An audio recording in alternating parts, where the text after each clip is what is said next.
Hello, everybody. Welcome back to the channel. I am the Inconsequential Runner. We have with us Coach Mark. You know the story if you've been with us, which is we throw Coach Mark a question we want an answer to as runners to help us enjoy our running.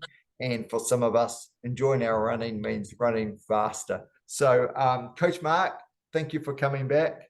How are you going? Hey, that's all right. Yeah, I'm ready. Throw the question at me. Okay, here we go.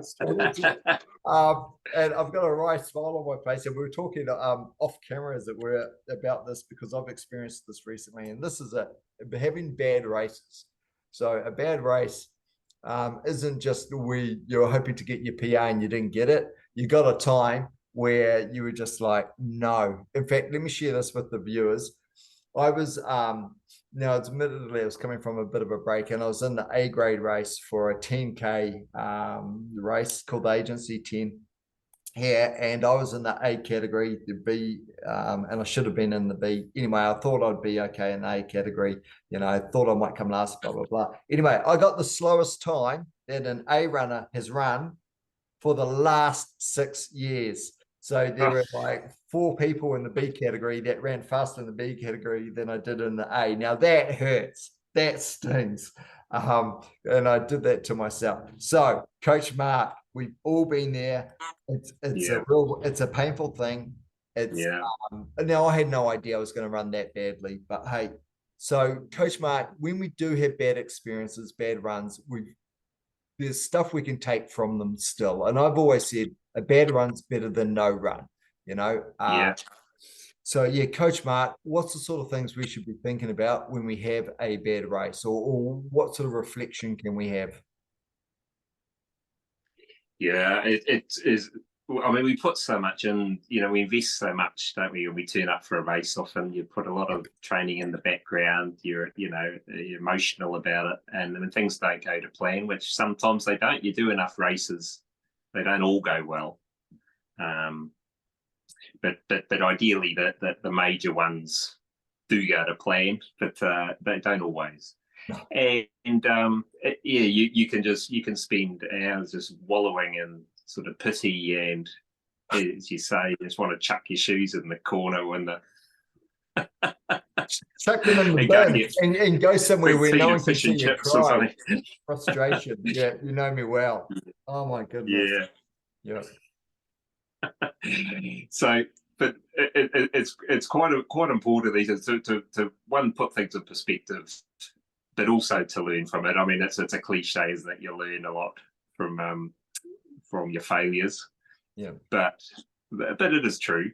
So it is important. Firstly, it's important that you analyze, what went wrong, and we've talked about it in an earlier video about the 9 Ps, a way of recapping a race and working out things that went well, things that essentially didn't go so well that you can learn from. That's I'll just interrupt you for a second.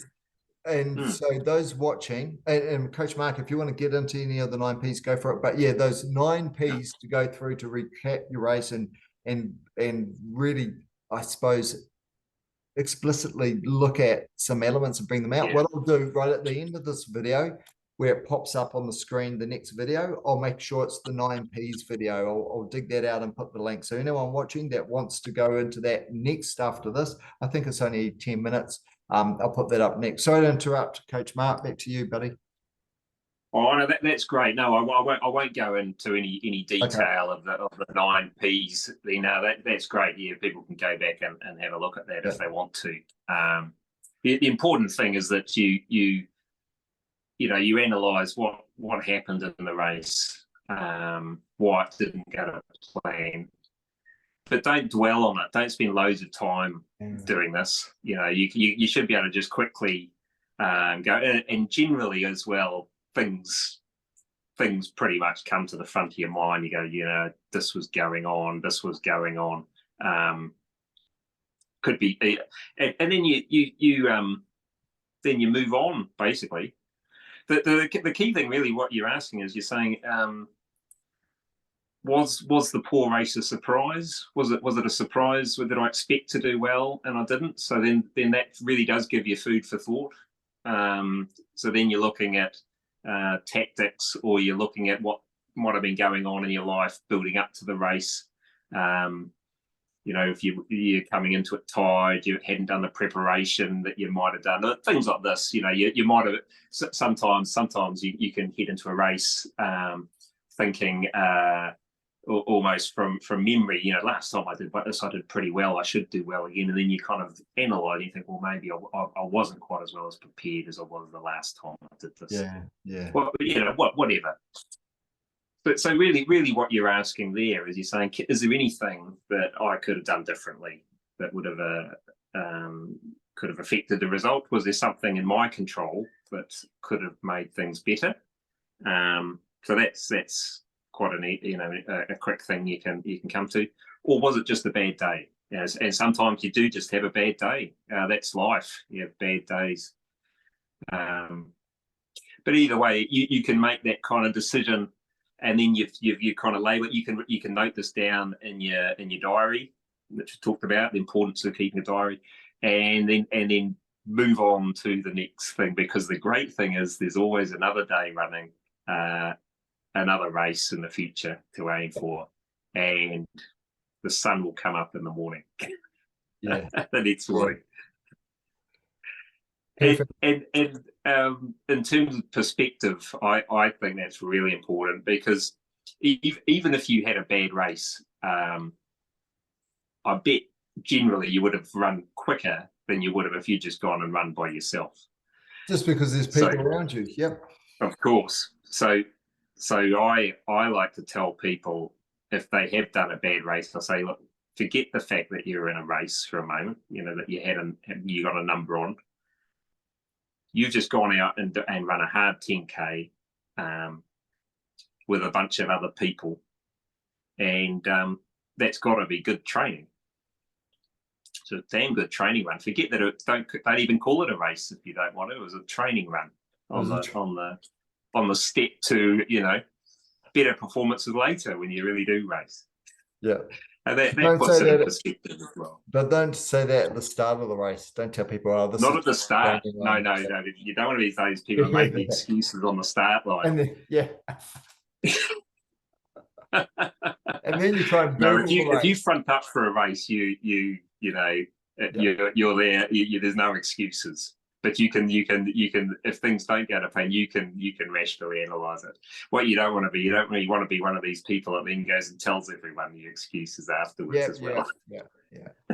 No, right. It's something that you internalize. You go, look, very it much wasn't the race I expected, but as a training session, you know, it was a great training session. My body is going to be better because of it than, you know, than if I hadn't done it. So it's a good thing. And races can be humbling experiences. I remember back to my cycling days. Now I know that races of all types they take a bit of courage to enter, and there was a lot of cyclists I was with that were forever training to get fit enough to race. And what I sort of shared with them is, look, you can't get fit enough to race without racing. Nothing gets you ready for racing than racing. So sometimes you just have to jump in. And you will get beaten up a bit, but you'll be stronger because of it, you know. And because of that, there's, you know, a bad race is better than no race. And that's how I reframe it. But I like what you've said. I've never heard that before. I like that. I think you've offered something really new there, Coach Mark, in terms of, imagine you didn't have the number on. So go back, reframe the race, take the number off, and look at it as a training session. And what you learn from it. Really like that. I think that's a really, really good takeaway. And there you know, there's often, if you look as well, there's often some positives you can take out of it as well. So say, for example, a 10K on the track, you know, things you might have felt, this isn't my day, but you plugged on 25 laps around the track. That's a lot of mental strength to do that. That's surely going to benefit you down the line. Because it's not every day of the week you go and run 25 laps. You go and run 5K in a park run, that's going to feel a piece of cake. Yeah. To that. Yeah, no, you're right. So And there's always positive, you know, and often if someone's having a really hard time and almost to the point, you know, that they just all their energy's set, but they keep going and finish, and that in itself is a victory sometimes. And you spend time during the race, or I did, finding a way to finish. So I would Yeah. recalibrate. I'd go, right, how am I running? What's the efficiency like? How's my breathing? And you start to try and look for areas that you can improve your running.